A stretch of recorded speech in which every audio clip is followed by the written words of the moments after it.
The midday sun was merciless, its scorching rays beating down on the dusty roads as Nneoma pushed her wheelbarrow laden with vegetables. Her palms were calloused from years of toil, her feet sore from navigating the bustling market. Life had been unkind, offering her little beyond hardship and survival. Nneoma had no recollection of her parents or family. As an orphan shuffled through overcrowded foster homes, her only solace came from a recurring dream.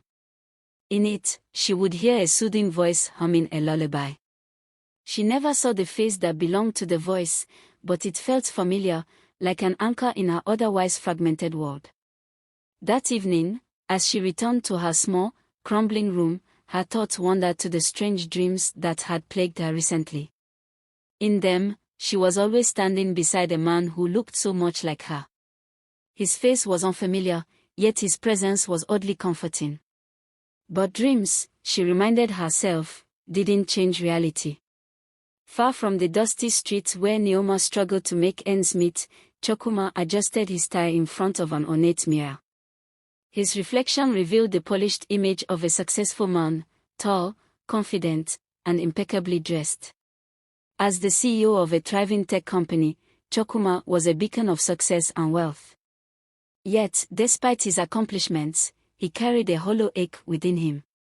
Adopted by a wealthy couple as a baby, Chukwuma had always sensed that his life held secrets. His parents loved him, but there were hushed whispers and locked drawers that hinted at something unspoken. One evening, while searching his father's study for an old file, he stumbled upon a dusty box tucked away in a corner. The label read Chukwuma's origin. His hands trembled as he opened the box. Inside, he found hospital records, adoption papers, and a faded photograph of two newborns, twins. His breath caught in his throat. In the photo, he was swaddled beside a baby girl. A necklace with the name Nneoma engraved on the pendant was clipped to the girl's blanket. The discovery consumed him. Chukwuma hired private investigators and poured resources into tracing his twins' whereabouts, but the trail was faint and scattered. Days turned into weeks, and just when hope began to wane, one of his investigators uncovered a lead, a woman named Nneoma working in a market on the other side of the city. Nneoma had just finished arranging her vegetables when she noticed a sleek black car pull up on the dirt road. The sight was so out of place that it caught the attention of everyone nearby. The door opened, and a tall man emerged, his polished shoes clicking against the gravel. Whispers rippled through the crowd as he strode confidently toward her stall. "Are you Nneoma?" he asked, his deep voice carrying a mix of uncertainty and urgency. She stared at him, her brow furrowed. "Yes." "Who's asking?" Chukwuma hesitated, then reached into his pocket and pulled out a necklace identical to the one she wore beneath her blouse. "I think I'm your brother," he said softly. The words seemed to tilt beneath Nneoma's feet as the man's words sank in. Her eyes darted to the necklace in his hand, then to his face. The resemblance between them was undeniable, the same sharp cheekbones, the same intense eyes. "You're saying we're siblings," she whispered, her voice barely audible. Chukwuma nodded. "Twins. I found adoption papers. We were separated at birth." Tears filled her eyes as she instinctively clutched her own necklace, the one piece of her past she had held onto all these years. Memories of loneliness, of yearning for a family, came rushing back in an overwhelming wave. As the reality of their connection began to sink in, questions swirled in her mind. Why were we separated? What happened to our parents? Chukwuma explained everything he had discovered so far. Their mother had died shortly after giving birth, and their father, overwhelmed and penniless, had given them up.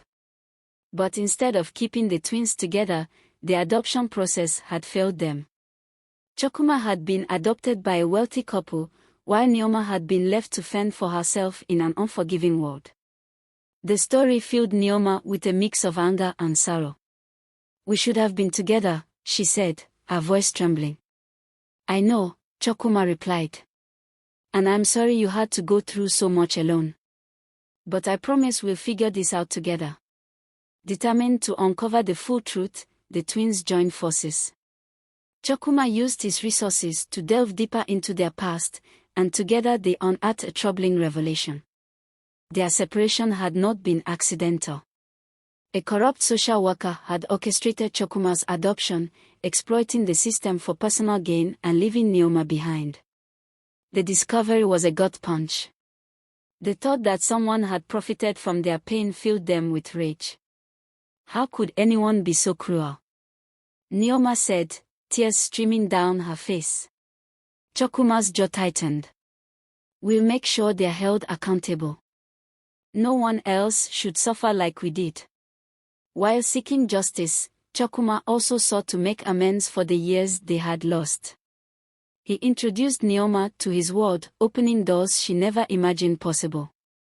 With his help, she started her own business, finally free from the grind of the market. But for Nneoma, the most profound gift wasn't the opportunities or the wealth. It was the bond she now shared with her brother. The sense of belonging she had yearned for her entire life was finally within reach. Chukwuma, too, found his life transformed. For years, he had carried a void he couldn't explain. Finding Nneoma filled that void, giving him a sense of purpose and connection that no amount of success could provide. As they stood together one evening, gazing at the sunset, Nneoma spoke softly. All my life, I thought I was alone. But now I know I wasn't. Not really. We were always connected, even if we didn't know it. Chukwuma smiled, placing a hand on her shoulder. And we always will be. Their journey had been one of pain, loss, and betrayal, but it had also been one of discovery, redemption, and unbreakable bonds. Together, they began to heal the fractures of their past, their identities finally made whole.